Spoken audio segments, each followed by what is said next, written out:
Hi there, I'm Dr. Noel Nelson, and it's my pleasure to share a few thoughts with you today, some uplifting, inspiring, and practical tips to help you find greater happiness and success in your life. Today's topic, a non-waste of time team building exercise. And yes, you can try this at home. You moan, you groan. Your manager has called one of their infamous team building meetings, and it's only the threat of getting fired that propels your butt out of your chair and into the meeting. What a waste! Sitting around doing departmental kumbaya when you have piles of work marked urgent and rush. So it isn't exactly in a mood of eager anticipation that you park your unhappy self in the meeting room. Mobile devices are strictly forbidden, so you don't even have the distraction of mindless browsing or texting. You wish you'd learned the art of napping with your eyes open, especially when your manager announces with great pride their latest and greatest team-building exercise. Your manager states that they want the team to work more closely together, to think of each other as family rather than co-workers. And you're thinking, yeah, right, as in highly dysfunctional family. Your manager goes on to say that each team member has a particular strength they lend to the team, and that if each team member would bear in mind their teammates' strength, the team would function better as a whole, a highly cohesive unit. Your manager states he will now point out what they feel is each team member's strength. Oh, great, you think.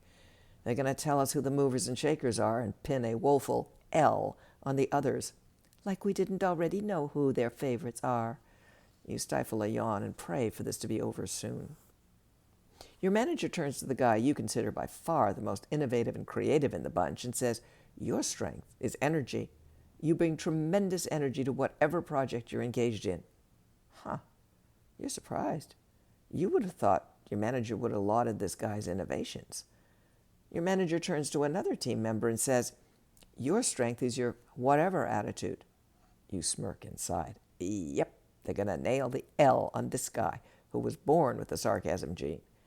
But your manager takes a different route. They say, you don't jump up and down enthusiastically, but you never complain. You say, whatever, to any part of the project you're assigned and take it on. You sit up and take notice. Your manager's right. That is how Ms. Whatever behaves. Your manager defines another's strength as playfulness and appreciates how that individual accepts new ideas.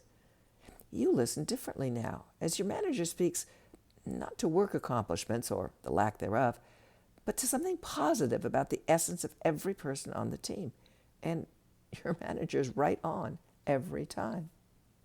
Your manager concludes by stating that they want each team member to think of the others in the light of these strengths. And darned if that isn't exactly what happens.